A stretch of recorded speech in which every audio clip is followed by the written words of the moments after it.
Bonjour à tous, aujourd'hui nous allons donc parler de couverture végétale interrang en PAPAM, plante à parfum aromatique et médicinale. Aujourd'hui du coup je suis avec Sarah Parent de la Chambre d'agriculture du 04, Mathieu Marguerie d'Agribio 04 et Benjamin Lemaire de l'ITEPMAI. Et moi-même qui essaierai d'animer cette petite conférence, Thomas Coste du CRIEPAM. Dans un premier temps, on va vous décrire un petit peu les grands principes des couverts végétaux interrang. Ensuite, on évoquera des programmes qui ont permis de développer, qui travaillent à développer ces couverts végétaux interrang, des exemples directement pris chez des agriculteurs, des grands principes un peu généraux qu'on peut tirer de toutes ces expériences, et ce sera à peu près tout. Ben, on va commencer directement par décrire un petit peu qu'est-ce que c'est un couvert interrang. Je vous ai mis une petite diapo avec une photo très simple. Il y a différents synonymes en fait dans la profession. On parle d'enherbement, on peut parler un petit peu de couverture végétale, de végétalisation. Il y a différents mots qui peuvent être utilisés et qui veulent tous dire finalement la même chose, c'est qu'on a nos deux rangs de lavande et entre les rangs on va faire pousser du végétal ou le laisser pousser entre les deux. Ça c'est le principe général. Alors les couverts végétaux interrang, Quesaco, qu'est-ce que ça peut nous apporter? Dans les premiers avantages qui ont été faits dans la chronologie, c'était d'abord de diminuer ce qu'on appelle le dépérissement à stolbure dans les lavanderaies. Et aujourd'hui, on arrive à montrer qu'on a un meilleur rendement en sol, par rapport à un sol nu dans des zones avec beaucoup de cette maladie. Un deuxième élément, ça va être l'amélioration de la qualité des sols. Dans les différents paramètres, il y a les matières organiques, la structure, la vie du sol. Ça, on commence à avoir des données dessus.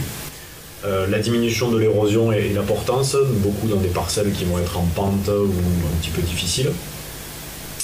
Le maintien de l'humidité du sol, ça c'est quelque chose qui va varier selon le type de couvert que l'on a, donc pas forcément applicable dans les couverts permanents, on en reparlera un petit peu juste après dans le diaporama.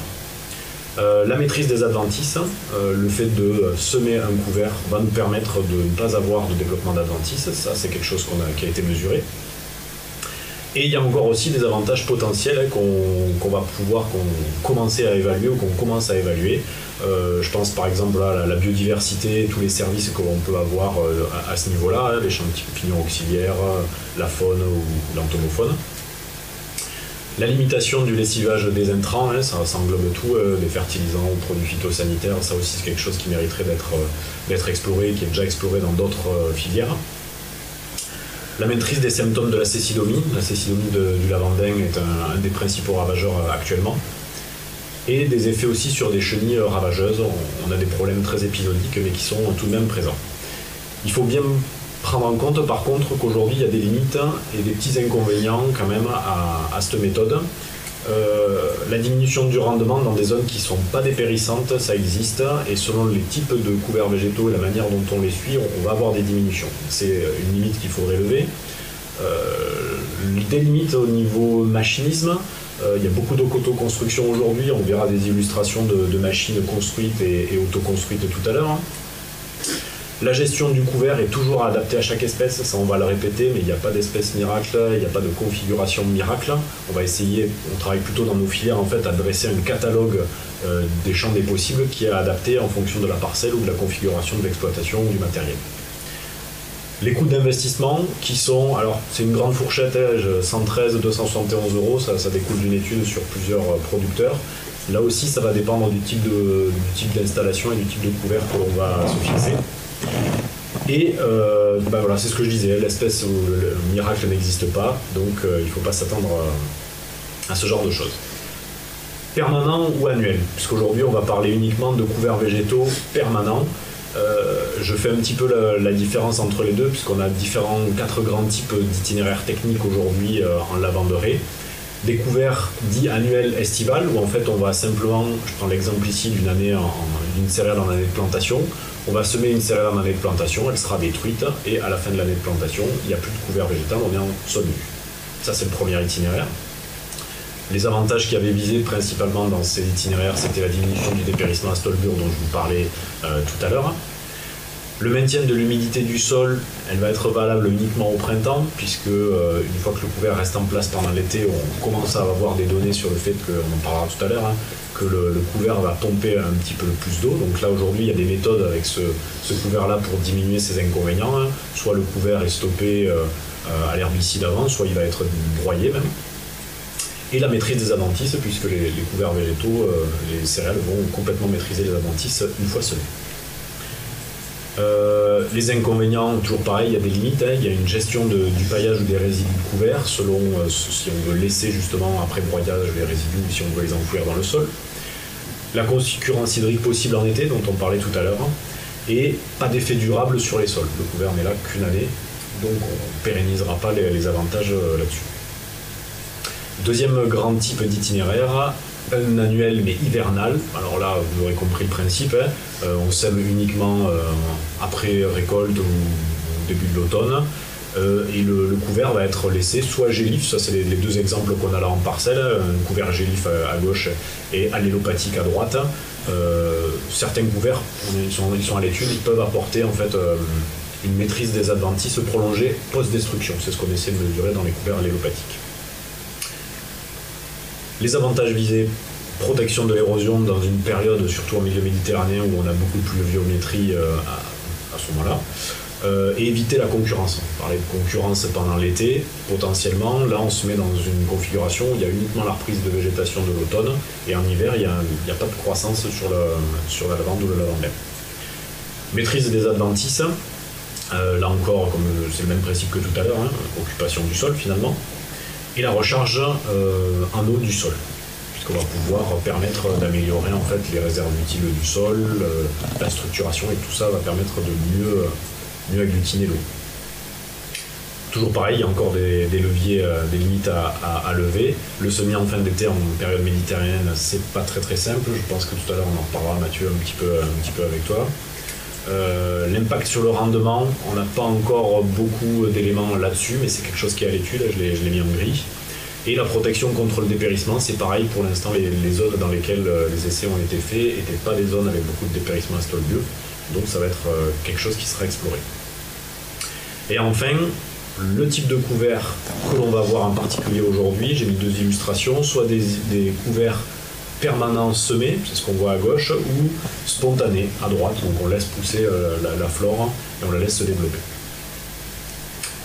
Là-dessus, les avantages nous on essaie de viser, ça va être la protection du sol toute l'année contre l'érosion, donc pareil, côté portance, et quand je dis portance, c'est la possibilité de pouvoir rentrer finalement dans la parcelle, peu importe le temps, surtout par temps pluvieux. L'amélioration de la qualité du sol, on parlait des matières organiques, de la structure, la vie du sol, ça c'est des éléments où on a des éléments expérimentaux sur le sujet. La diminution des symptômes de dépérissement à stolbure, ça aussi, c'est avéré, on diminue de moitié. La maîtrise des adventices, ça aussi, on a des éléments. Et le maintien et la recharge en eau du sol, sauf en été, où là aussi on commence à avoir pas mal d'éléments sur le sujet. Donc ça fait tout un tas d'avantages potentiels. Et peut-être que ce qui va différencier, c'est les limites par rapport aux autres types de couverts. On va avoir une diminution du rendement qui est variable selon les parcelles. Ça, c'est peut-être le gros point qu'il faut qu'on essaie de travailler en ce moment au niveau technicité. La concurrence hydrique en été, c'est celle-là qu'il faut arriver à gérer le plus, et on verra un petit peu en détail avec toi, Benjamin, tout à l'heure. Et la gestion du couvert qui va être adaptée, toujours pareil en fonction de la parcelle. L'efficience du matériel est encore aujourd'hui en cours de développement, donc il faut développer à la fois des outils et les périodes d'intervention sur lesquelles il faut agir. Je te laisse la parole, Mathieu.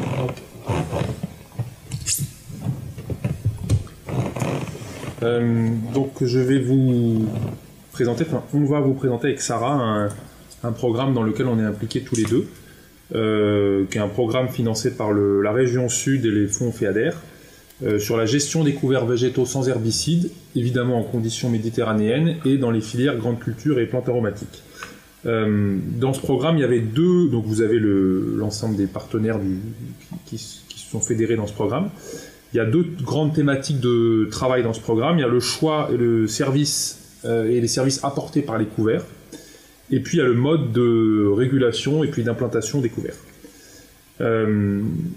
en fait, on a découpé, puisque du coup, on est sur de la gestion, enfin, le choix des couverts et comment on les régule sans herbicide. On a d'abord regardé un petit peu quels couverts on pouvait semer. Donc, soit des couverts annuels, justement, soit des couverts pluriannuels. Donc, on avait des plateformes expérimentales de couverts qui étaient mises en place. Je vais vous en parler un petit peu. Et puis après, on avait des essais un peu plus plein champ chez les producteurs qui essayaient un petit peu des couverts, des stratégies d'insertion des couverts végétaux dans tout un tas de conditions différentes. Et puis après, évidemment, on va l'évoquer au cours de la conférence, il y a toute la question du machinisme qui va être importante pour savoir comment, sans herbicide, on va réguler ces couverts végétaux avec quel machinisme, ou on va les détruire. Réguler si on veut que le couvert tienne le coup, et puis les détruire si on est sur une stratégie de couvert annuel. Donc ça, c'est juste pour vous dire et confirmer ce qu'a dit du coup Thomas, en disant que les couverts annuels ne sont pas forcément effectivement des garanties de succès, surtout en climat sec, enfin en climat méditerranéen, où on a des mois fréquentiellement, des mois d'août et de septembre, qui sont les bonnes dates pour implanter des couverts qui deviennent très secs. Donc c'est très délicat d'implanter, ou ça peut être très délicat d'implanter des couverts végétaux dans ces conditions-là, surtout si on n'a pas l'irrigation, évidemment. Et donc là, on va pas rentrer dans le détail de ces résultats, mais dans ce projet, on a un peu caractérisé quels étaient les couverts végétaux les plus aptes, alors soit à profiter de l'irrigation quand on a la chance de pouvoir irriguer, soit à être semés dans des conditions un petit peu plus séchantes. Quoi qu'il en soit, on a des difficultés à implanter ces couverts ou à faire de la biomasse en conditions méditerranéennes. Parce que si on n'a pas l'irrigation, on a souvent une installation assez lente des couverts. Du coup, on a travaillé aussi la question de dire, est-ce qu'on ne peut pas, à ces couverts annuels, adjoindre aussi des couverts pluriannuels? C'est ça, ça peut être une des stratégies. Donc mélanger un petit peu les deux, la notion de couvert annuel et la notion de couvert pluriannuel. Pourquoi? Parce que quand on met en place des couverts pluriannuels, souvent ça va être par exemple des trèfles, des sainfoins, etc. On est sur des couverts qui mettent du temps à se développer. Donc pourquoi pas dire, avec ce couvert pluriannuel, je mets en même temps un couvert annuel qui lui va se développer plus rapidement au début, va prendre la place plus rapidement au début, et donc on va avoir cette couverture du sol un petit peu plus rapidement. Et ensuite, et puis de dire, voilà, on part pas non plus que sur un couvert annuel, parce que le semis du couvert annuel reste très, très aléatoire. Donc on a mis en place une plateforme à Saint-Jurs, c'est un producteur bio qui s'appelle Yann Sauvert, où on a justement mélangé des couverts annuels et pluriannuels. Donc vous avez ici les différentes modalités qui ont été mises en place, avec en vert les couverts pluriannuels et en bleu les couverts annuels. Le principe qu'on a pris pour mettre en place ces couverts végétaux, c'était de dire les couverts, les couverts annuels sont alors, on va diviser la densité de semis des couverts annuels par le nombre de couverts annuels qu'il y a, et on va diviser la densité de semis des couverts pluriannuels par le nombre de couverts pluriannuels qu'il y a. Parce qu'ils n'ont pas du tout les mêmes cycles de développement et ils ne sont pas du tout sur les mêmes dynamiques, donc c'est pas gênant d'avoir, si vous mélangez un couvert annuel et un couvert pluriannuel, c'est pas gênant pour l'un et pour l'autre des deux couverts d'avoir pleine densité du couvert annuel et pleine densité du couvert pluriannuel. Par contre, par catégorie de couvert, là on va diviser les densités de semis. C'est le principe qu'on a utilisé, donc vous pourrez regarder un petit peu les différentes modalités qu'on a mis en place. Ça, c'est des photos du coup, où vous avez donc complètement... Donc ça, c'est un mélange de herse et de sainfoin, et je crois qu'il y avait aussi de l'avoine, mais qui ne se voit pas beaucoup. Donc complètement à gauche, vous avez la photo du couvert en juin 2019, sachant que ça a été semé en mars 2019, donc 2-3 mois après le semis. Donc surtout mélange herse-sainfoin, où là on voit que l'herse, justement, on voit que de l'herse, enfin vous le voyez peut-être pas bien, mais c'est que de l'herse. Donc c'est le couvert annuel qui occupe vraiment le sol, et le sainfoin, on ne le voit pas sur la photo, mais est dessous, un petit peu tapis dessous. Donc on a bien cet effet avec l'herse qui vient couvrir le sol dès le début. La deuxième photo, c'est octobre 2019, où alors là c'était assez intéressant, puisqu'on voyait le sainfoin qui commençait à vraiment s'exprimer, parce que là on est sur un sainfoin déjà de plusieurs mois, donc le sainfoin qui est visible, Et on avait de l'herse, c'était le ressemis spontané de l'herse, puisque l'agriculteur n'avait pas broyé, il avait laissé monter l'herse à graines, qui venait un petit peu boucher les trous.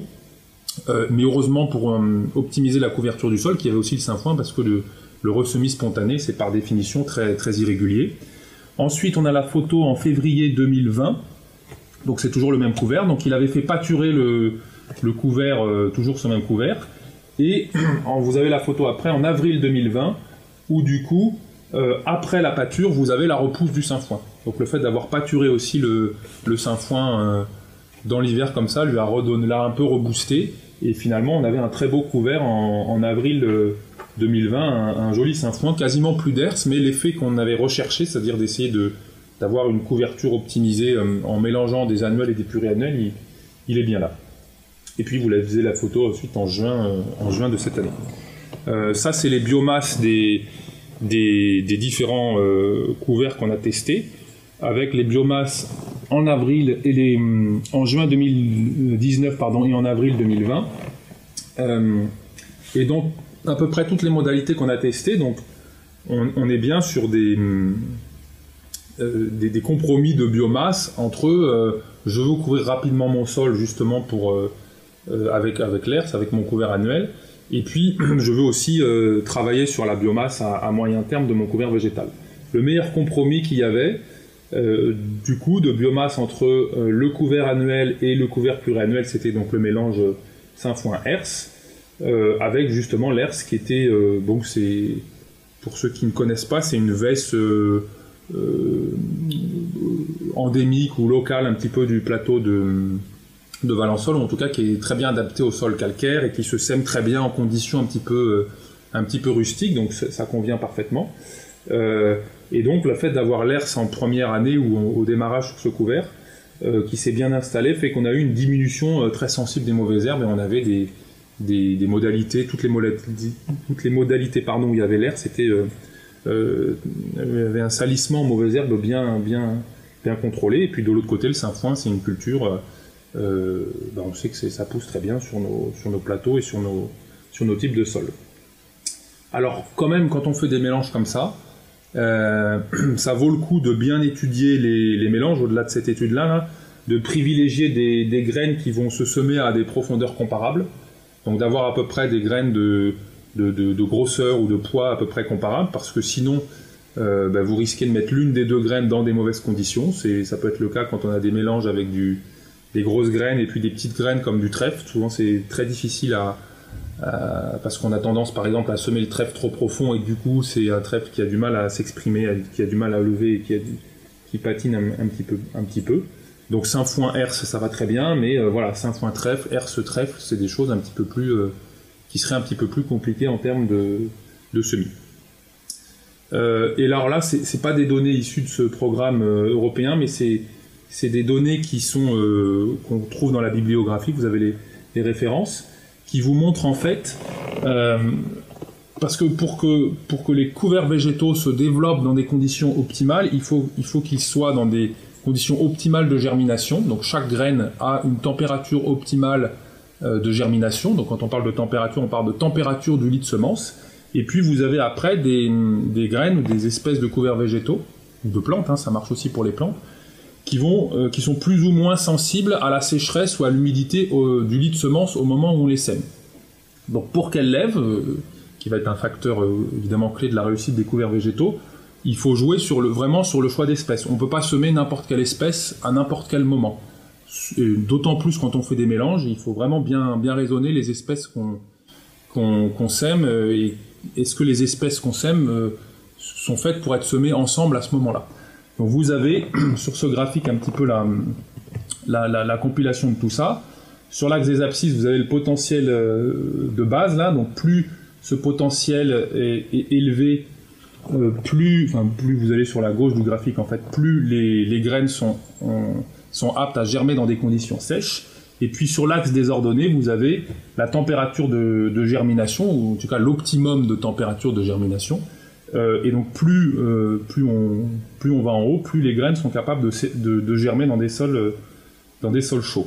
Et donc on combine en fait un petit peu avec tout ça pour se donner les meilleures conditions de démarrage des couverts végétaux. plus un couvert végétal ou un mélange d'espèces dans un couvert végétal va démarrer rapidement, plus ça va être apte, par exemple, à concurrencer les mauvaises herbes. Donc ça, c'est très important. Donc vous avez en bas à droite du graphique les veiges, justement les sainfoins, les févroles, etc., qui elles, sont aptes à germer dans des sols un peu frais et humides. Donc c'est pour ça que c'est des choses qui se sèment très bien en septembre dans nos climats, voire même un poil plus tard. Ensuite, en haut à droite, vous avez tout ce qui va germer dans des sols très chauds et humides. Donc c'est typiquement le sorgho. Alors il n'y a pas forcément trop de sorgho dans des plantes aromatiques. En tout cas, ça n'a pas trop été testé. Puis ce ne serait pas les bonnes périodes de semis. Et puis après, au milieu, vous avez ce qui va germer dans des sols chauds et secs. Et puis complètement en haut à gauche, ce qui va plutôt facilement germer dans des sols très chauds et très secs. Donc c'est vraiment important de tenir compte de ces conditions-là quand on sème des couverts végétaux et surtout quand on les mélange, notamment dans le cas de couverts annuels et pluriannuels. Donc je passe la parole maintenant à Sarah qui va vous montrer quelques exemples de ce qui se passe chez les agriculteurs. Du coup, merci Mathieu. Dans le même programme que Mathieu vient de vous présenter, en fait on a fait des essais chez des producteurs, mais sur des plus grandes surfaces. C'est-à-dire que Mathieu a présenté plutôt une plateforme avec de différents mélanges. Nous, là, ce qu'on a fait, c'est qu'on a fait un seul mélange, enfin un seul couvert chez un producteur. Donc on est parti sur des couverts permanents. Et ce qu'on a demandé aux producteurs, c'est d'avoir toujours un témoin à côté avec ses pratiques habituelles pour pouvoir... ça serait mieux. Donc avec ses pratiques habituelles pour pouvoir comparer en fait. Comparer donc ces pratiques au couvert et voir un petit peu par exemple les composantes de rendement, les problématiques de maladies, les problématiques d'infestation d'insectes comme les cécidomies, enfin voilà. Donc on a ce témoin et ces parcelles enherbées et en fait le choix sur lequel on est parti c'est donc dans le premier couvert c'est qu'on a fait un mélange de 3 espèces, lentilles, minettes et lotier. En fait, c'est des légumineuses. Donc, l'idée, c'était de non seulement faire un apport de matière organique, mais aussi, comme c'est des légumineuses, elles ont tendance normalement à capter avec leur nodosité de l'azote de l'atmosphère. Et donc, du coup, de moins capter de l'azote du sol qui serait potentiellement plus disponible pour la lavande. C'est des couverts, donc la lentille c'est un couvert qui se développe donc comme le disait Mathieu la première année, donc du coup couvrir le sol la première année pour permettre à la minette et au lotier de couvrir le sol progressivement parce qu'il se développe plus lentement la première année et être sûr qu'en deuxième, troisième et les années suivantes avoir un couvert qui est présent. Donc ça permet aussi cette lentille d'avoir une espèce qui se décompose directement dès la première année et donc qui fait un apport de matière organique riche en azote dès la première année. Et la minette lotier, c'est des couverts qui sont plus rampants et donc du coup c'est vrai que c'est intéressant quoi. On a fait ce mélange chez 2 producteurs différents. Et en fait, on s'est aperçu que dans les 2 cas, la lentille s'est plutôt bien développée dès la première année. Par contre, le lotier, il s'est développé que sur une des 2 parcelles. Il a complètement disparu chez un des producteurs. Et la minette, on l'a jamais vue. Donc du coup, c'est vrai qu'on a un peu des questionnements sur la minette. Et en fait, on s'est aperçu que les agriculteurs avaient plutôt tendance à semer des lentilles, donc plutôt en profondeur. Et donc, on suppose que la minette a été vraiment semée trop profondément et que donc, du coup, elle a jamais levé. Et par contre, chez le deuxième producteur, où globalement, ça s'est bien passé, qu'il y a quand même une présence de lotier, on s'est quand même aperçu qu'il y avait une hétérogénéité. C'est-à-dire que la première année, on s'est dit, finalement, laisse tomber cet essai. Et puis, en y retournant, on s'est aperçu que le lotier gagnait vraiment du terrain. Donc, c'est quand même une espèce qui est intéressante pour ça. Elle comble vraiment les trous, quoi. Donc, ce qu'on a fait, c'est qu'on a prélevé pour connaître un petit peu la biomasse de ce que produisaient en fait ces espèces. On a prélevé donc ces couverts et on s'aperçoit que donc c'est des couverts qui ont été des lavandes qui ont été plantées en 2018 et les semis ont été faits juste après les plantations, donc courant mars. La première année, c'était pas nécessaire de faire vraiment des prélèvements de biomasse. Par contre, la deuxième année, on a fait des prélèvements ainsi que la troisième année. Et donc, on s'aperçoit qu'il y a 2,8 tonnes hectares la première année et 3,3 tonnes de matières sèches qui ont été produites.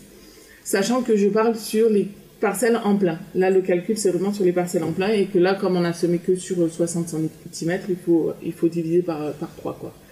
Donc, bon enrichissement en biomasse et donc probablement un enrichissement aussi en tout ce qui est matière organique et particulièrement en azote. Ensuite, on a fait des notations dépérissement pour avoir un petit peu l'impact, comme l'agriculteur il y a toujours un témoin chez l'agriculteur. Et en fait, on s'aperçoit qu'il y a une très faible pression du dépérissement de manière générale. Donc du coup, c'est vrai que les conclusions sont pas trop possibles, que ce soit 2019 ou 2020, c'est un peu compliqué de faire des conclusions sur ce dépérissement. Là, vous avez l'évolution du couvert, donc c'est ce que je disais un petit peu. On voit sur la photo de gauche, en septembre 2018, que le couvert, finalement, il est très très peu présent et ce qui reste, c'est vraiment du lotier. Et en fait, on s'aperçoit qu'au fur et à mesure des années, eh ben le lotier comble vraiment les trous et on voit qu'en juin, là, il est vraiment joli. J'ai discuté un peu avec l'agriculteur en septembre et en fait, il me disait que là, il commence un petit peu trop même à gagner et à se rapprocher un peu trop des lavandes. Donc, il se dit qu'il va peut-être fabriquer un outil où il va pouvoir abiner vraiment proche des lavandes et garder son interrang enherbé. Ce qu'il faut savoir aussi, c'est que là, tout au long de ces 3 ans, il n'y a eu aucun entretien. Donc, il n'y a pas eu de broyage du lotier. Donc ça, c'est des résultats de récolte 2019. Donc 2020 n'a pas été encore distillé. Donc c'est le CRIEPAM qui a fait ces récoltes. Et on constate donc en clair, vous avez le témoin. Et en vert un petit peu plus foncé, vous avez le couvert. Et en fait, on s'aperçoit que donc au niveau du pois frais, du pois sec et du rendement en huile essentielle, globalement, quand même, il y a des meilleurs rendements quand il y a le couvert, quoi. Par contre, au niveau de la teneur en huile essentielle, il y a une légère baisse quand il y a la présence du couvert. Par contre, ce qu'il faut souligner, c'est qu'il y a une très forte variabilité entre chaque modalité. C'est-à-dire que c'est les barres que vous avez, on voit qu'il y a des gros rendements, mais qu'il y en a aussi des rendements qui sont au même niveau que le témoin. Donc c'est à tenir compte, quoi. Mais globalement, statistiquement, il y a une amélioration, au moins pas de concurrence, voire une légère amélioration. Le deuxième couvert permanent qu'on a mis en place, donc c'est une seule espèce et c'est du sainfoin. Donc pareil, c'est une légumineuse avec pour objectif d'enrichir le sol non seulement en biomasse et en matière organique, mais aussi principalement en azote. Pourquoi on a mis le sainfoin? Parce que donc il y a ça, mais il y a aussi une bonne connaissance de cette légumineuse sous nos climats. C'est quelque chose qui est quand même beaucoup pratiqué par les agriculteurs. Donc pas de problème par exemple de semis trop profonds, pas assez profonds, on sait comment ça marche. Il y a une disponibilité globalement des semences. Et par contre, c'est vrai que nous, on n'était pas forcément super favorable à le mettre parce qu'on s'est dit que c'était quand même quelque chose qui allait entraîner beaucoup de concurrence vis-à-vis de la lavande. Et donc c'est quand même une difficulté. Donc globalement sur cet essai, il y a eu une bonne installation, une bonne couverture relativement rapide du sol, donc ça c'était plutôt bénéfique. La première année, l'agriculteur n'a pas fait d'entretien. Je ne sais plus si je l'ai dit, mais donc il a semé sur 60 cm uniquement. Et par contre, les années suivantes, il a toujours été obligé de broyer 2 voire 3 fois ses sainfoins. Mais par contre, ce qui est étonnant, c'est que à la sortie de l'été, souvent, on voit les sainfoins qui redémarrent. Et là, comme on s'est dit que c'était pour ça, comme on est sur une parcelle qui est en altitude, le sainfoin en septembre, l'année dernière, il n'a pas redémarré. Donc c'est vrai qu'il n'y a pas eu d'entretien. Il y en a eu au printemps, mais par contre, à l'automne, il n'y a pas eu d'entretien. Donc ça, on voit, donc c'est des photos sur l'évolution de la culture. Donc on voit donc l'année dernière, donc en deuxième année, au début juin. Donc ça, c'est le sainfoin qui vient juste d'être broyé. Et après, on voit l'absence de reprise courant à l'automne, quoi. Et ça, donc, c'est cette année, au printemps 2020. Donc, on a une photo avant broyage, pareil, début juin, et une photo après broyage. Et après, en fait, on voit ce que l'agriculteur s'est fabriqué. Il s'est fabriqué lui-même, donc autoconstruction d'un broyeur. Au niveau du dépérissement, pareil, difficile d'avoir des conclusions. On a fait des notations de dépérissement en 2020. Et en fait, on voit qu'il y a un très faible taux une très faible pression du dépérissement. Donc, de grosses difficultés pour faire des conclusions. Par contre, on verra des années à venir. Par contre, sur cet essai, on n'a pas fait de rendement parce qu'en fait, tout simplement, et on ne s'est pas bien compris lors de l'installation du sainfoin. Et en fait, il y a d'un côté une variété clonale et de l'autre une variété de population. Donc, on ne peut pas faire de comparaison de rendement sur cet essai. Et je crois que je laisse la parole à Thomas. Tac, merci. Alors, on va prendre un autre exemple chez un autre producteur. Ici, on va combiner plusieurs choses que le producteur a mis en place. Le couvert permanent dont c'est le propos aujourd'hui, plus un non-labour et du coup, plantation au strictile dans un couvert déjà vivant. Je vous ai mis des petites photos pour voir un petit peu pareil l'évolution de la parcelle. Ça va de gauche à droite et de haut en bas. Où on voit bien en fait au début, la première photo c'est après la plantation, où le mélange qui avait été semé c'était du trèfle blanc avec du triticale. Ça reprenait ce que tu disais tout à l'heure Mathieu, finalement mélange entre des pérennes et une annuelle qui sont pas forcément antagonistes, ça fait de très bons résultats, où effectivement du coup la céréale a pu s'installer comme il faut au tout début, avant plantation, donc prendre le pas sur toutes les adventices. Et pendant la première année, c'est la deuxième photo, la céréale s'est développée, elle a été stoppée à l'herbicide et le trèfle blanc dessous du coup a pu se développer doucement pour que, c'est la photo de droite en haut, une fois le triticale détruit, là on est en septembre de la première année, le trèfle blanc prend le relais. Et ensuite c'est les différentes années, à chaque fois il y a un an d'écart, où on a le couvert permanent qui va persister, qui va disparaître, vous ne le voyez pas sur les photos entre la première et la deuxième d'en bas parce qu'il y a un petit coup d'herbicide qui a été un petit peu trop violent. On a profité de cet essai pour essayer différents types d'herbicides pour maîtriser le couvert. C'est un exercice qui est encore un petit peu délicat pour ça, mais on a eu la bonne surprise en fait d'avoir, c'est la photo centrale en bas, un couvert de Véronique qui s'est installé et qui était très homogène en fait. Il y a un élément important, ça montre un élément important qu'on va voir beaucoup dans des couverts permanents de spontanés, c'est que la flore va changer.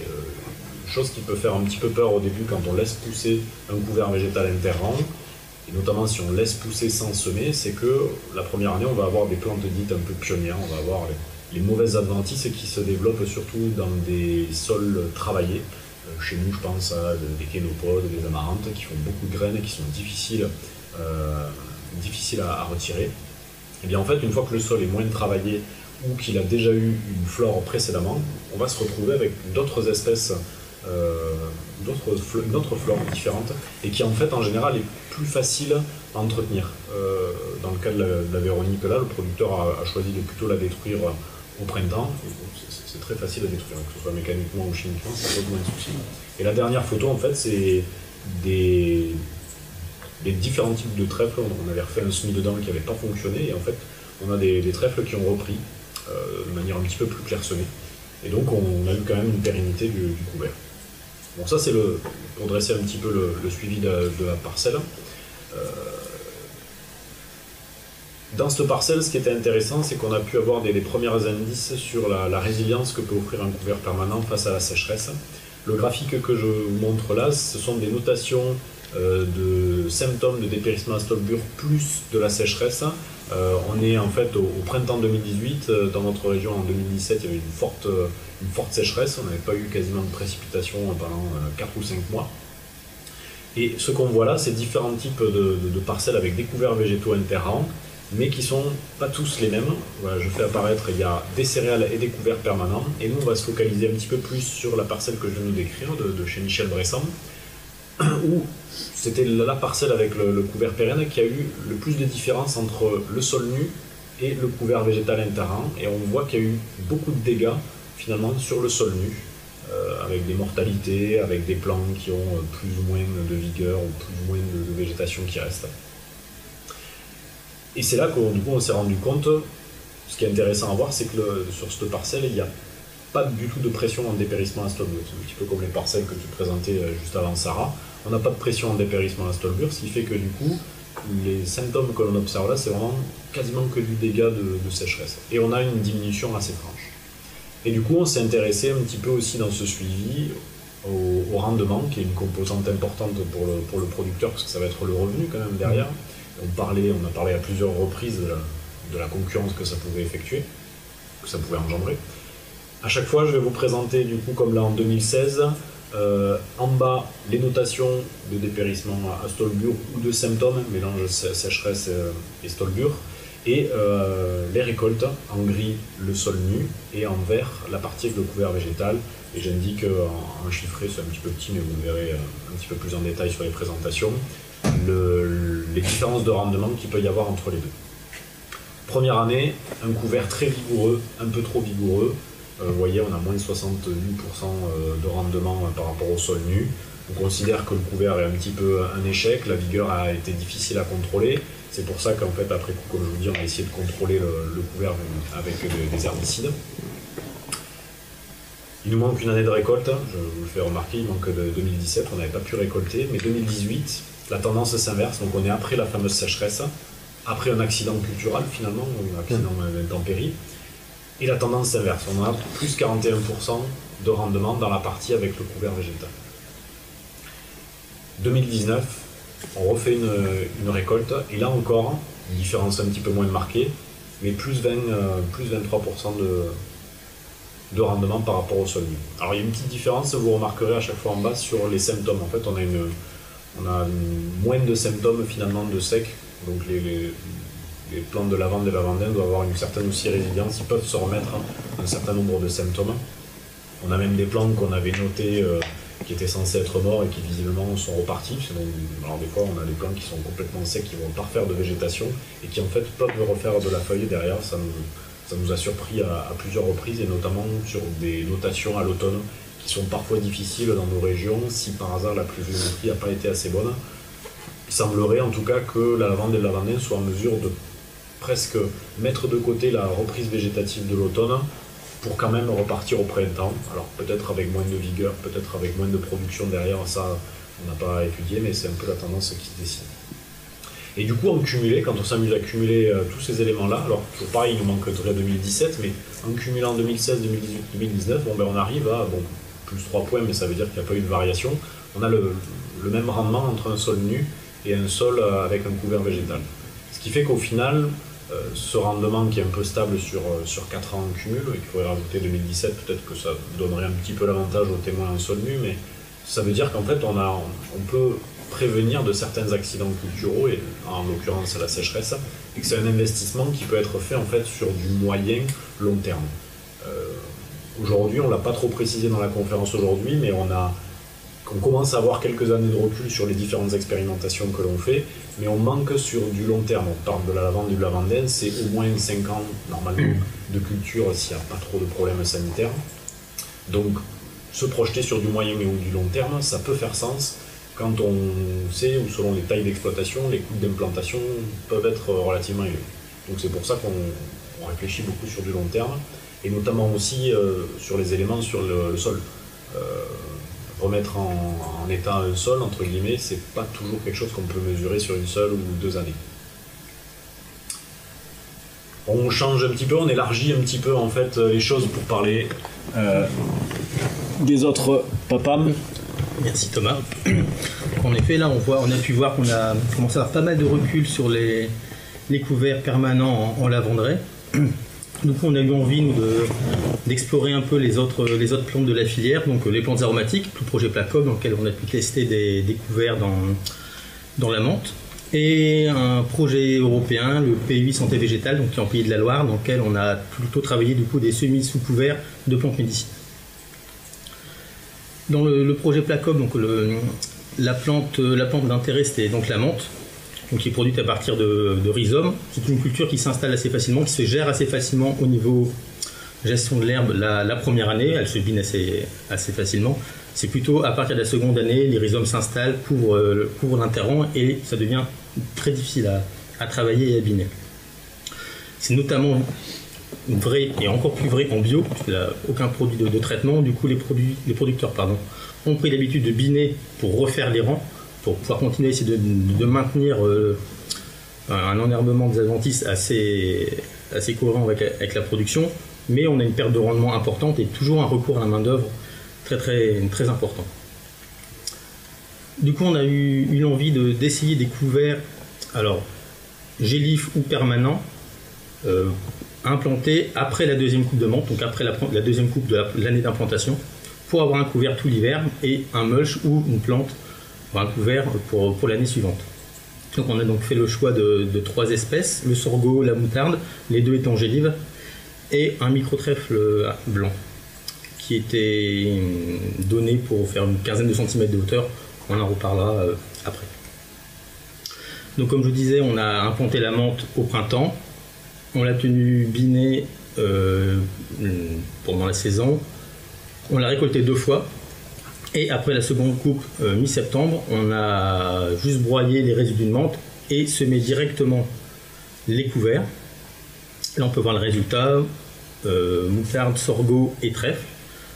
Et la première conclusion qu'on peut dire, c'est que probablement que le meilleur couvre-sol, ça reste la menthe, qui a été finalement la plante qui s'est le mieux implantée, qui a été la plus concurrentielle des couverts. C'est vrai pour la moutarde et le sorgho, qui sont finalement très peu implantés et n'ont pas eu du tout l'effet qui nous intéressait. En revanche, le trèfle, lui, c'était plutôt bien installé, très lentement, mais quand même bien installé de manière assez homogène. Donc pour la suite, on a décidé d'abandonner moutarde et sorgho qui n'avaient visiblement pas d'intérêt dans notre projet. Alors les dates d'implantation devaient certainement jouer, mais comme on voulait à tout prix les implanter après la seconde coupe de menthe, on n'était pas dans les conditions optimales pour les semis de moutarde et de sorgho. Et du coup, les micro-parcelles de trèfle ont un comportement intéressant. Donc ce trèfle qui est donné pour faire une quinzaine de centimètres, au printemps, il a poussé en même temps que la menthe. Et comme il a été concurrencé par la menthe, il a tendance à s'étioler. Donc au lieu de faire 15 cm, il est monté à 30, à une trentaine de centimètres. Par chance, la menthe est également montée. Donc elle est montée à près de 80 cm de haut. Donc il y avait vraiment une différence de niveau entre les deux plantes, ce qui a permis de faire la récolte de la menthe. Au final, rendement similaire que dans le témoin sans couvert, plutôt très intéressant. Beaucoup moins de main-d'œuvre pour le désherbage manuel. Vraiment, la parcelle avec le trèfle était propre, avec juste le trèfle, mais bon, comme il y avait une vraie différence homogène de niveau, la récolte mécanique était possible en ne récoltant que la menthe. La seule vraie différence, la seule vraie problématique qu'on a pu observer dans cet essai, c'était du coup une densité de feuillage beaucoup plus importante dans l'essai avec couvert, du coup une humidité accrue, et on s'est retrouvé avec des problèmes fongiques, notamment de idiome et de rouille, qui ont entraîné une défoliation de la menthe. Et donc un produit qualitativement un peu moins joli que s'il avait été sans couvert. En 2019, on s'est rendu compte que l'année précédente, que le semis dans la menthe avait été de moutarde et de sorgho avait été assez peu réussi, notamment à cause de l'implantation de la qualité du semis dans la menthe, puisque c'est une menthe fait des rhizomes. Semer dans les rhizomes a été assez compliqué, on semait en direct. On a voulu faire le même essai, mais cette fois-ci en travaillant le sol sur la ligne de semis, pour faire un semis de couvert plus qualitatif. Et là, du coup, on avait voulu remettre la moutarde pour comparer, et on a remplacé le sorgho par le trèfle souterrain. Et là, du coup, dans les résultats, la grosse problématique qu'on a eue, c'est la levée de pâturin. Donc là, dans les lignes de semis, dès que ça a été travaillé, on a dû une levée de pâturin de manière très très homogène dans la parcelle. Et pour le coup, le pâturin a vraiment été très concurrentiel et du couvert et de la menthe, et a entraîné des vraies pertes de rendement derrière. Et du coup, au final, les couverts géliques dans menthe n'ont pas montré réellement d'intérêt. En revanche, on croit beaucoup au micro-trèfle blanc, et peut-être que c'est intéressant du coup de travailler d'autres variétés, parce qu'il y a quand même pas mal de variétés qui existent de ce trèfle-là. Et on a pu voir dans d'autres parcelles qu'il y avait des différences de hauteur selon, à espèce égale, selon les variétés, vraiment des différences de comportement différentes. Et on va du coup tester d'autres variétés pour voir si on arrivait à avoir un trèfle encore plus petit pour récolter de manière plus précoce la menthe et éviter ces problèmes fongiques.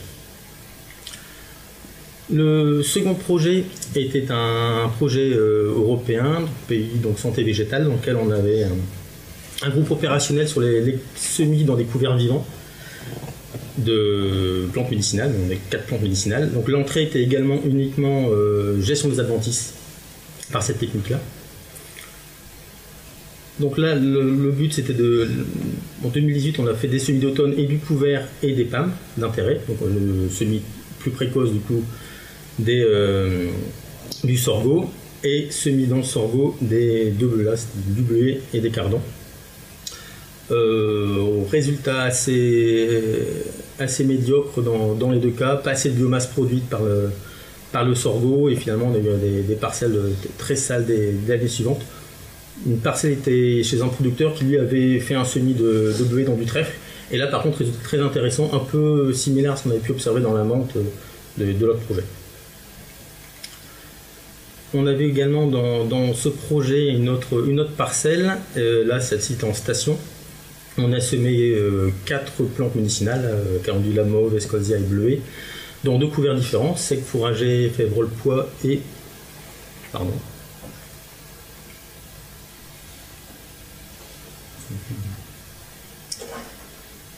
Et févrole et pois fourragés. Les semis ont été réalisés à l'aide d'un semoir Duro directement dans le végétal, et avaient été censés détruire le couvert au passage. Alors la technique, là on est sur un couvert du coup qui n'est pas permanent, mais la technique qui était testée serait complètement valable sur un couvert permanent.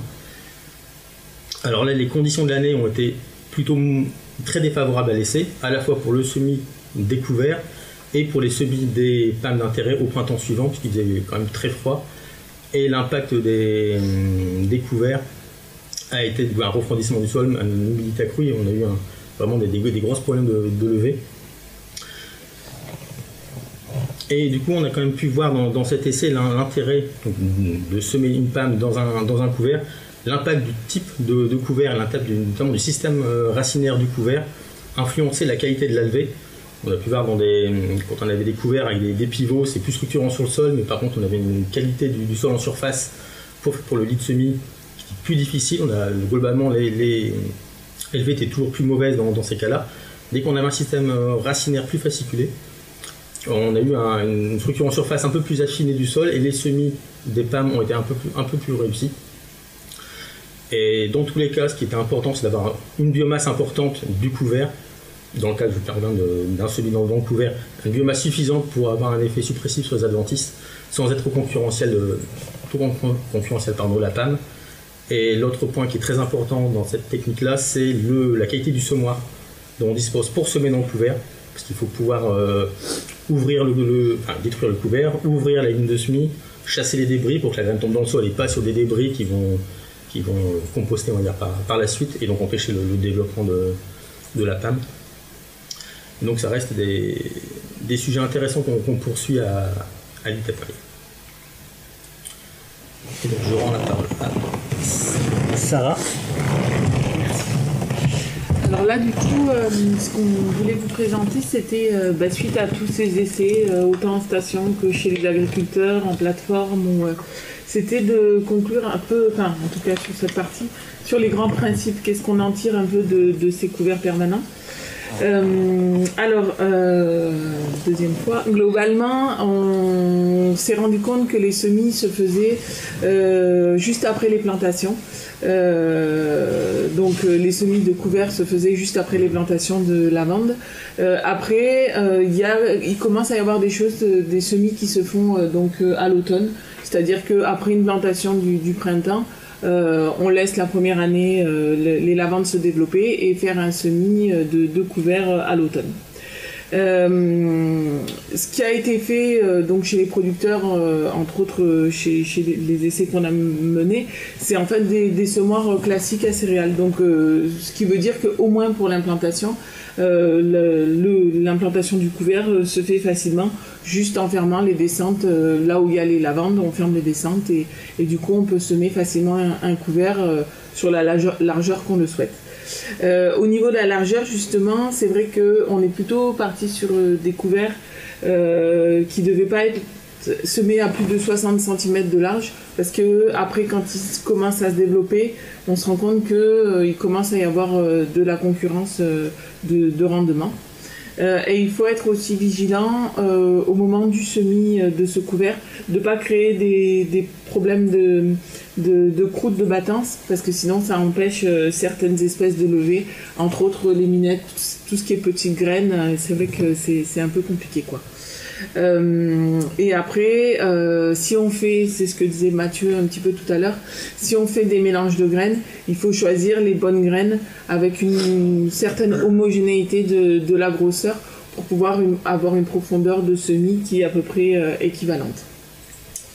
Ça, c'est une autre méthode autre que le semis avec le semoir modé classique. C'est avec un strip-till, c'est-à-dire que le producteur il a déjà son couvert sur la parcelle et qu'après à l'aide d'un strip-till en fait il creuse un sillon et après les planteurs peuvent mettre leur lavande. Et là par exemple c'est un couvert de Saint-Foin. Je ne sais pas si vous voulez compléter par rapport à ça. Très bien. Et donc là, c'est un exemple de semis après plantation. Donc on a les plantations qui viennent d'être faites et le semis avec le semoir à céréales. Après, les grands principes par rapport aux espèces en fait dites un peu pérennes. Donc on a vu qu'il y avait la minette, nous c'est vrai qu'on a eu des problèmes de levée dans tous les essais, donc voilà, est-ce que ça vaut peut-être le coup de retenter la minette et d'être vraiment vigilant sur la profondeur de semis. Par contre l'inconvénient un peu c'est qu'il y a peu de variétés disponibles, mais normalement c'est une annuelle qui se ressème toute seule. La deuxième espèce donc on a implanté et qui fonctionne plutôt pas mal, c'est le lotier. Avec une implantation la première année qui est un petit peu difficile, donc peut-être le mettre avec une annuelle et une couverture qui est un petit peu lente, mais au bout d'un certain temps l'implantation se fait bien, il comble bien les trous, donc c'est peut-être intéressant. Mais là on voit que sur les essais qu'on a menés en troisième année, c'est vrai que c'est peut-être il faut être un peu vigilant sur la concurrence. Le Saint-Foin qui est bien adapté en milieu ou climat méditerranéen. Par contre, clairement, suite à des essais, donc entre autres chez Michel Bressan, il y a vraiment des problèmes de concurrence. Donc attention au sol profond ou au sol trop riche. C'est vrai que ça semble plus adapté sur des sols plus superficiels avec des cailloux ou en altitude.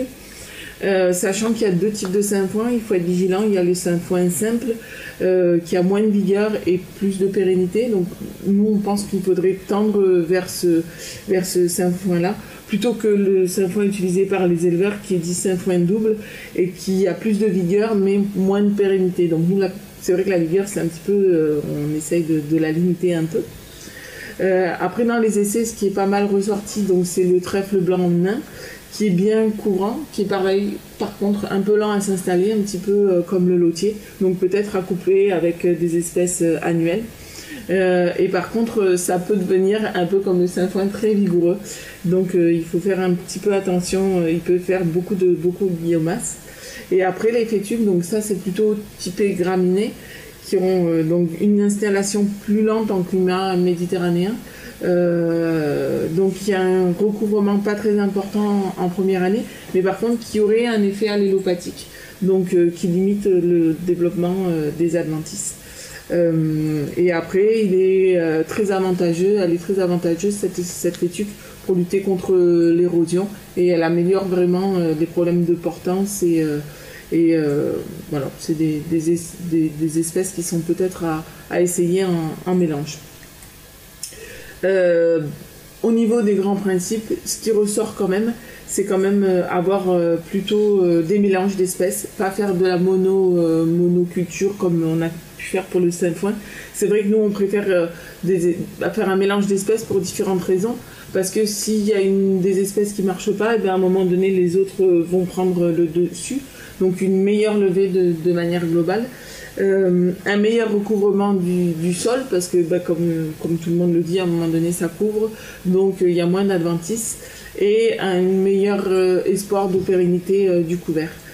On essaye de toujours mettre de la légumineuse, donc ça on en a pas mal parlé, parce que ça amène, grâce aux nodosités que les légumineuses développent, ça permet de capter plutôt l'azote de l'atmosphère plutôt que de pomper l'azote qui est présent dans le sol. Et après, il faut savoir que, et ça Thomas l'a dit et le répétera sans doute, c'est qu'il n'y a pas d'espèce ou de mélange parfait. En fait, il faut réussir à adapter en fonction de son sol, de ce qu'on cherche aussi. Voilà. En fait, il n'y a pas c'est à chaque agriculteur d'essayer un petit peu sur ses parcelles en fonction de peut-être des résultats qu'on a eu ou de ce que font aussi les voisins, quoi. Au niveau de l'entretien, les grands principes, globalement, un couvert doit être entretenu. Il ne faut pas le laisser partir dans tous les sens et surtout pas le laisser monter à graines, parce qu'une fois que ça monte à graines, les graines vont, avec le vent, globalement, vont aller sur le rang de la lavande. Et du coup, après, c'est un peu compliqué à gérer, particulièrement en agriculture biologique. À avoir en tête aussi que le lotier jusqu'à la 3e année, il n'a pas demandé d'entretien, donc c'est quand même relativement intéressant. Et au niveau du sainfoin, la première année, pas de broyage, mais par contre, à partir de la 2e année, même en altitude, il faut faire au moins 2 broyages, quoi. Donc il y a des machines qui existent, donc des broyeurs qui ont été commercialisés. Donc là, vous avez 2 types de broyeurs. Pas grand chose d'autre à rajouter, juste qu'au niveau du broyeur, il y a des choses qui se vendent. Par contre, sur tout ce qui est entretien, il y a aussi pas mal d'autoconstruction, avec par exemple des rouleaux FACA, des bineuses sur le rang qui laissent l'interrang un peu plus se développer. Voilà, des semoirs aussi sur l'interrang avec des bineuses. Je ne sais pas si vous voulez compléter au niveau du matériel. Et je vais laisser la parole à Mathieu. Ben, j'arrive. Donc ça, c'est un focus sur l'agriculteur, donc qui s'appelle Laurent Bouvin, qui est un agriculteur inventif du plateau de Valençol. Un matériel qu'il a appelé le Bino FACA, donc qui bine, et puis donc qui bine près du rang, autour du rang de la lavande, et puis qui vient réguler le couvert avec justement des FACA. C'est la grande photo que vous voyez en bas à droite. Donc c'est un outil qu'il a auto-construit et auto-pensé. Donc vous avez des lames bateliers qui vous permettent de gérer l'enherbement autour des plants. Et puis après, le couvert, donc qui sont des couverts plutôt de sainfoin et des mélanges spontanés. C'est le même agriculteur qui implante sa lavande en strip-till dans un couvert qu'on vous a montré tout à l'heure. Donc l'objectif du rouleau FACA, c'est justement au milieu, c'est d'affaiblir ce couvert. Donc pas de le détruire, mais de l'affaiblir. En fait, en l'écrasant. Et du coup, on maintient un couvert vivant. Alors ça marche parce que les rouleaux sont très lourds. C'est la lourdeur du rouleau qui fait que l'effet écrasement va fonctionner. Avec des passages en sortie d'hiver, quand les conditions le permettent. Il peut y avoir 2, 3, 4 passages selon l'année, sachant que c'est des passages relativement rapides. Des retours curieux de l'agriculteur qui est quand même sur une exploitation avec donc à Valensole, mais avec des types de sols très différents, des profonds, plus ou moins caillouteux, superficiels, etc. Pas tellement de contraintes au niveau des types de sols.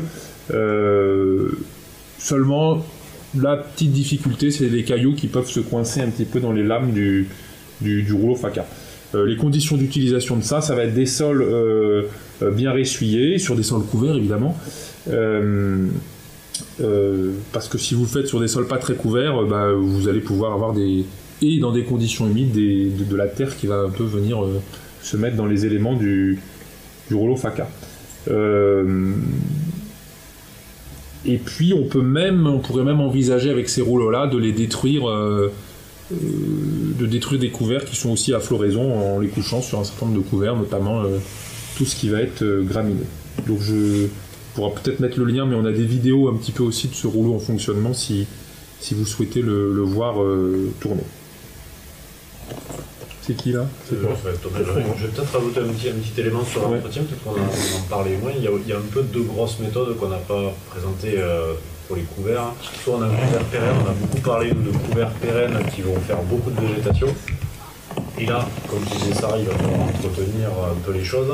Et pour l'instant, on a un peu moins trouvé, alors je ne sais pas vos avis, mais on a un peu moins trouvé des couverts qui vont être peu vigoureux, qui s'installent quand même, mais qui sont suffisamment peu vigoureux pour qu'on les entretienne. Enfin, je ne sais pas si vous avez des retours là-dessus, mais c'est un peu du coup deux grandes méthodes, quoi. Soit on a un couvert qui s'implante et qui va pouvoir concurrencer les adventices, mais du coup qui va être assez vigoureux. Là, on va être obligé de l'entretenir, d'où les broyeurs, d'où les rouleaux FACA ou les choses comme ça. Soit on aimerait pouvoir développer des couverts qui soient tout petits, mais le problème c'est qu'en général ces couverts mettent du temps à s'implanter. On parlait tout à l'heure des trèfles ou des graminées, et du coup forcément on développe des adventices entre les deux. Donc voilà, c'est une option qui pourrait être explorée, mais on manque un peu aussi des fois de semences ou d'espèces qui puissent vraiment avoir un intérêt et qui lèvent au sec. On a parlé aussi de la levée au sec et de l'absence d'irrigation qui est un peu délicate. Alors, c'est une petite, Il y a le laitier qui n'a pas été entretenu du tout. Voilà, c'est peut-être une espèce c'est le seul, voilà, c'est le seul qui. Bon, après, on en est à la 3e année, on va voir l'année prochaine s'il est encore présent d'une part et s'il y a besoin de le calmer un peu ou pas. On verra. À suivre. À suivre. Moi, je vais vous dire quelques mots sur sur les couverts végétaux, les couverts permanents et la réponse au changement climatique et au stress hydrique des lavanderies qu'on a pu travailler dans le projet récital. Donc voilà, les grands axes. Donc on a essayé de comprendre un peu mieux la physiologie de la lavande et du lavandin en conditions de stress hydrique. On a pu également, du coup, en lien avec le sujet du jour, travailler les couverts végétaux et voir leur impact sur le stress hydrique et le comportement des lavandes. Et bien sûr, autour de tout ça, du transfert auprès des producteurs et de l'animation auprès de groupes de producteurs dans les bassins de production. Donc, je vais un petit peu résumer ce qu'on a fait dans les parties impact du stress hydrique pour que ce soit un peu plus clair la partie évaluation de l'interrant. Le stress hydrique, probablement le meilleur moyen de le mesurer, c'est le potentiel hydrique. En gros, l'eau circule dans la plante grâce à l'évaporation. Ça tire la colonne d'eau du sol jusque dans l'atmosphère. Donc on peut schématiser ça par un élastique. Plus les conditions sont stressantes, plus l'élastique va être tendu, plus la colonne d'eau va être tendue, plus les molécules d'eau vont être éloignées les unes des autres, jusqu'à un moment donné où l'élastique casse. Une bulle d'air se forme dans le xylème et du coup le rameau meurt et à terme la plante peut mourir. Donc ça c'est un des gros indicateurs qu'on a pu suivre dans le projet. Et on a aussi utilisé un petit outil, un dendromètre, qui est une petite aiguille qui est fixée sur le tronc de lavandin et qui permet de mesurer les microdilatations du tronc, qui permet de mesurer du coup la croissance dans le temps de la plante, mais aussi de voir comment elle mobilise ses réserves en eau lors de stress modéré. C'est-à-dire que l'eau est stockée dans l'écorce de la plante la nuit et immobilisée la journée. Du coup, on peut suivre un peu ces microdilatations grâce à cet outil. Et là, on peut voir sur la courbe de droite, la courbe avec les pointillés blancs Et puis rond blanc, là c'est une courbe avec une plante qui était stressée, et on voit du coup qu'elle mobilise davantage ses réserves en eau, du coup une dilatation du tronc plus importante. Ça c'est une schématisation de la courbe qu'on peut obtenir grâce à ce petit outil dans le temps. On voit bien la sinusoïdale, c'est les alternances jour-nuit, et on voit globalement la courbe en croissance continue au cours de l'année. Donc là, la courbe bleue, c'est un arbre, une plante qui est irriguée. L'autre courbe, c'est un arbre qui est en stress. On voit que la croissance diminue, l'amplitude des dilatations diminue, et à bout d'un moment, la plante meurt. Et c'est cette phase-là qu'on a voulu étudier un peu plus dans le projet récital.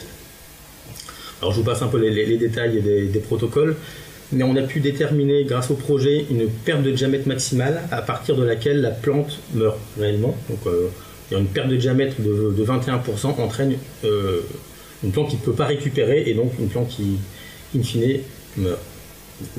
Donc issu de ça, on a pu mettre en place des essais en station, donc Oucrier-Pam et Ali-Tepmaï, dans lequel on a pu tester 4 couverts différents, et sur 2 modalités, donc une Itepmaï, une Oucrier-Pam. Donc Itepmaï, c'était un mélange de légumineuses et triticales, et Oucrier-Pam, un mélange uniquement de légumineuses. On a mis des couverts, des dendromètres sur un certain nombre de plants, et on a suivi du coup les dilatations de ces plants. Donc là voilà, c'est un peu le type de résultat qu'on a pu obtenir. Donc là on voit bien la croissance de la plante, les phases de stress de la plante, la récolte, qu'on remarque bien, qu'une fois qu'on l'a récoltée, après une phase de stress, on diminue la surface foliaire, et du coup elle reprend un peu de croissance. Et on peut aussi voir un peu l'évolution de la courbe en fonction de la pluviométrie, et souvent des petits pics de croissance après une pluie. Donc là c'est juste sur ces 2 courbes, sur ces 2 graphiques, on voit toutes les courbes qui correspondent à tous les dendromètres qu'on mesurait sur tous les plans. Donc il y a des différences d'un plan à l'autre, mais globalement les courbes ont toutes la même forme, quel que soit le couvert, quel que soit le plan, et quelle que soit la station. Et au niveau des résultats, donc là on a suivi cette perte de diamètre, on voit là, le seuil à 21%, la ligne rouge. On était en 2018 et 2019 très loin d'atteindre ce seuil. Donc des années stressantes, mais pas tant que ça. Les lavandins sont plutôt bien comportés. Et surtout on voit qu'il n'y a pas réellement de différence significative qu'il y ait un couvert ou pas. C'est-à-dire que le couvert n'apporte au moment de ce stress maximum, n'apporte pas ni confort ni stress supplémentaire au niveau de la culture. Une des raisons à cela, c'est que là, le moment où on a vu ce stress le plus important, c'était au mois de juin-juillet, et il se trouve que si c'est stressant pour la lavande, c'est également stressant pour les couverts, et finalement, à cette période-là de l'année, les couverts avaient déjà bien souffert du sec, et étaient du coup moins concurrentiels également à la lavande. Ça explique pourquoi on n'a pas cette différence significative entre couvert et sol nu.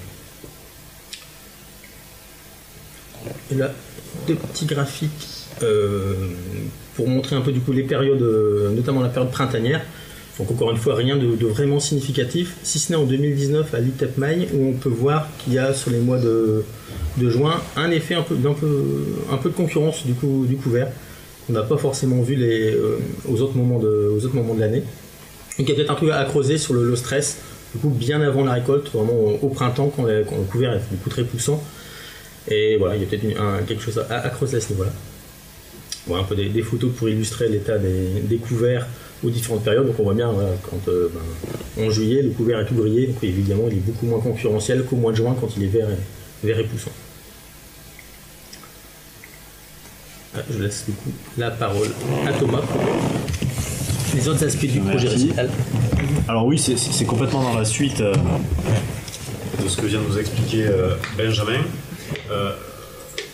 Sur les essais, donc il y a eu cette partie un peu plus fondamentale sur travailler la physiologie de la plante. Les capteurs ont été positionnés sur l'essai, comme il nous a expliqué, qui était à la fois au Oucrier-Pam et à l'Itepmaï. Et une fois que ces observations ont été faites de manière plus ponctuelle, on a essayé aussi d'analyser un peu tout ça ensemble. Et il y a quelques éléments qui ont pu ressortir qui vont dans le sens de ce qu'a expliqué Benjamin.